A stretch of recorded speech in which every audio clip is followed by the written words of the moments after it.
Hey YouTube, it's Cookies. I'm coming at you with another video, and I'm sorry I haven't been on for a week, but I had to catch up with myself for a little bit because there was a lot of stuff that I had to do that wasn't done and all that. But I'm back, and I'm going to be talking about Love and Hip Hop episode 2.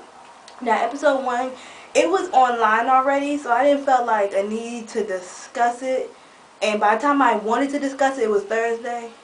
And that was the only time I was officially not out all day and doing whatever. So I was like, let me just come at you guys with the second video talking about where they got left off with that whole club scene and that man, Jose. And it starts off with Ariane or Aaron. I'm going to say Aaron. Aaron and Mimi. This is what I have a problem with everybody else on Twitter talking about. Aaron looks like she's either A, jealous of Mimi and Stevie J's relationship which I'm like, I'm not jealous of no failed relationship if it's been over 15 years that you haven't walked down the aisle or at least received the ring yet. And B, she's a lesbian and she loves Mimi. And I'm like, huh? As bad looking as she is, does she look like she's a lesbian? I'm not trying to say lesbian women are ugly, but she looks like she loved the pipe. I'm just saying. So, after that, they were basically discussing about, do you want to stay with Stevie J? And she's like, well, I love him. I still love him. I'm just like, what do you love? Even Erin was saying this. She was like, is it really the pipe? Like, what do you love about Stevie J? This man just bought in another woman. Like, you even know that she's sleeping with this woman.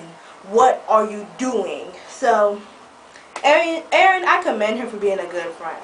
If I'm a friend and I see my friend going down the hill like that, I'm going to encourage her to stay away from a man that's no good.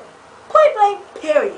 Stop trying to say that she wants Mimi. Stop trying to say that she wish she had the relationship or she wants that type of money. Because who wants that type of lifestyle if you're just going to end up being somebody's doormat for 15 years? Especially when he was in relationships with Eve. If you don't know, Google the sex tape.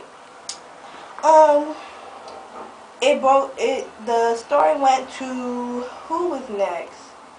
It was talking about Jose and Carly. So, nobody don't know who Jose is.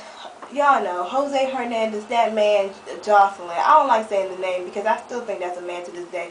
You can show your vagina pics all you want. It's called a post-op, sweetie. It's called a post-op. You go, and you got that penis, in that system and split in half like a banana, and it ends up looking like a vagina, yo. Google post-op. So Jose or Jesus and Carly, they was in the studio. Carly wants to know where Stevie J at so she can really work with him because she's so dying to work with the great 3 Grammy winner Stevie J, even though Rick Love is down the street in Atlanta or Miami. You can easily go to his place and go work with him on some music, but I digress. Stevie J is probably cheaper anyway because when the last time you hear a hit from Stevie J? Anyway, not trying to go in, but they was arguing. Jose trying to say that Stevie J is my priority, and I'm number one. So when I'm finished doing whatever I have to do, then he'll tend to you later. Which I think is like,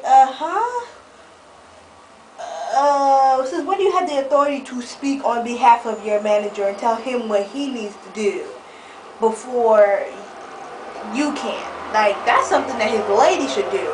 Skipping over to his lady, Stevie J went over her house to apologize and basically said, look, I'm a lie saying that I didn't sleep with her, but you know I did. That's why I'm laughing. I'm smiling at your face. So let me do this right here. To shut you up, I'm gonna give you some proceeds off of her Hernandez flopped album or project or whatever it's doing. Yo. First of all, Mimi dared to say, I'm gonna make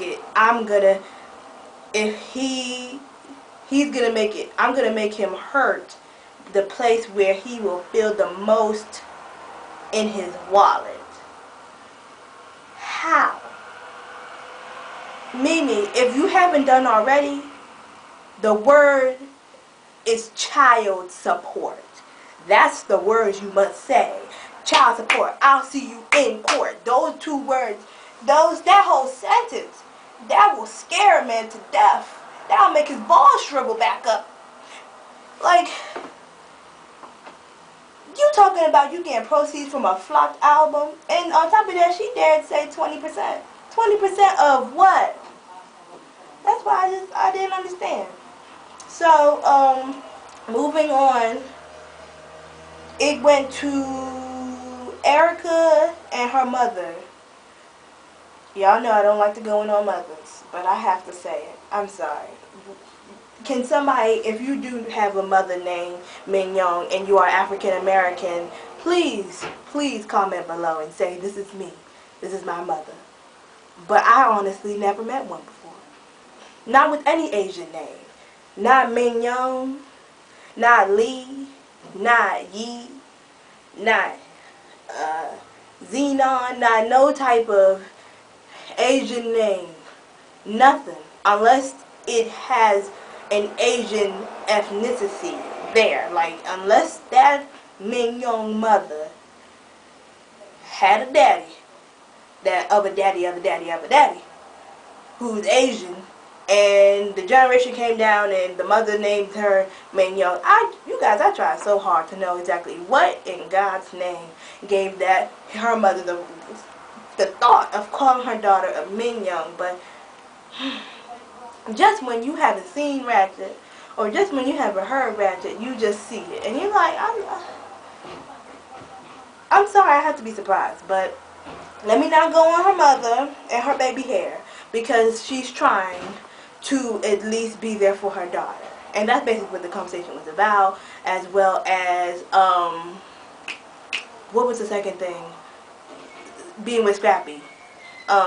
Miss Mignon don't believe that Erica should be with Lil Scrappy, because she believed that Lil Scrappy is, like what Erica said, a boy maturing into a man.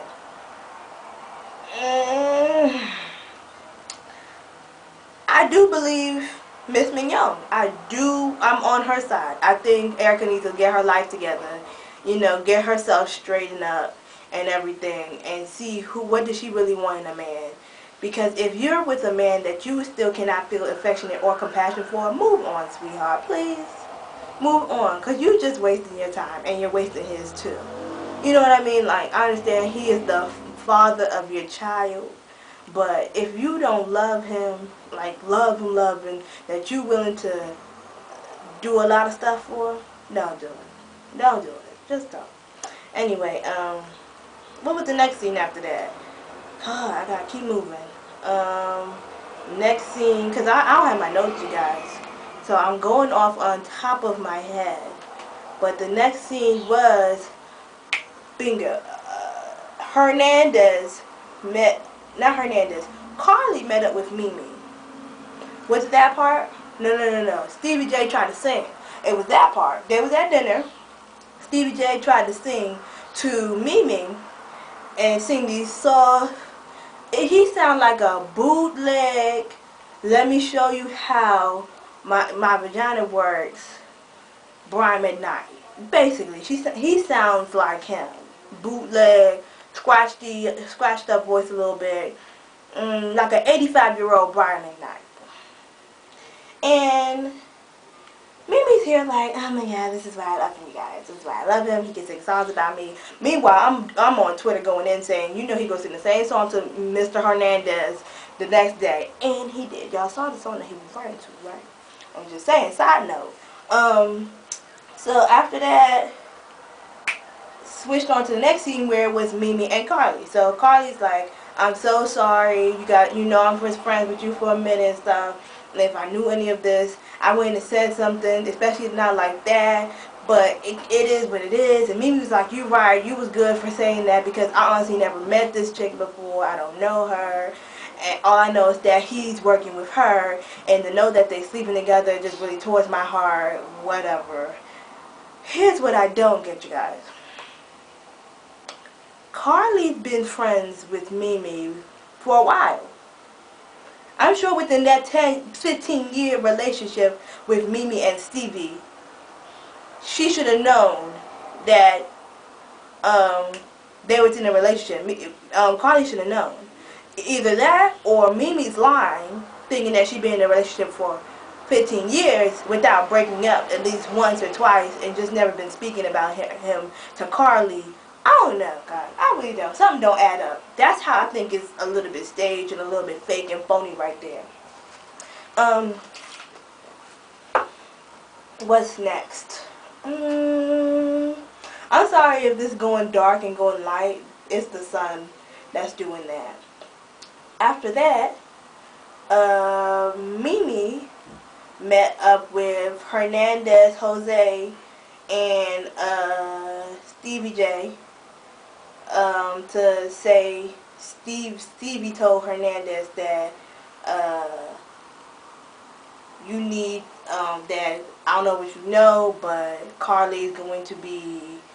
I'm going to be working with Carly, and basically Mimi's right there to stamp it and confirm it and say, I'm your boss or something like that. It's whatever, you guys. Because Jose's looking at you like, I'm still going to sleep with your man, so what's your point of even being here? Jose needs to know his place. If you a sideline trick, stay sideline trick. Stay in the shadow. You're not supposed to be out loud front and center saying, this is my man. I'm calling him daddy. I'm shaking my cha-cha. Who does that? Sideline hoes. If you're on YouTube and you happen to watch this, just say she does that and not me. You don't have to disclose yourself. Just say anonymous. Anyway, it's move on to that scene. Jose finally met up with Carly and said, you need to stop going behind my back talking about me, talking about how you going to work with Stevie J to Mimi without my acceptance or something like that. Here I am like, what do you have the right to tell somebody to stop talking about you? Newsflash, Jose. Everybody talks about you. Everybody does. I'll talk about you. You can't tell me to stop talking about you. You a man for the whole, whatever 15, 12 episodes, I'm going to call you a man. Basically like that, Carly's not scared nor shaken by the fact that this man coming up to me and saying that you're going to work last. But Carly, just be careful because you fighting a man fight. So, you know, he might have the upper advantage over you. I'm just saying, you guys have to get in a fight. Be careful, wear some brass knuckles because you got to be prepared to fight that man jaw. You got to be prepared. You got to hit him with a weapon. But anyway, hopefully we see it because that trick needs to be smacked. Somebody needs to smack her. Let's move on to that scene. Pregnancy, basically, she pregnant. He pregnant. And it's the first time on national TV I saw a man taking a pregnancy test. I was so shocked. But that's about it, you guys. That's the whole episode. It was a key. It was. It wasn't boring. It kept me interested. And I'm ready for Mimi to smack Jose in the face. I really am. This whole pregnancy stuff, I really don't care. I really don't, because show's over now. I don't see no baby Jose's carrying. I really don't. No baby at all. So he probably lost it or had an abortion. So that's why I'm like, I'm not concerned about it, because I would have saw a baby or a big belly by now, because they taped months ago. Anyway, follow me on Twitter, you guys, KikiBaby23. I'm coming at you with another video about Hollywood exes. I'm going to talk about that real soon. Like this video, thumbs up, follow me on Twitter, KikiBaby23. Bye.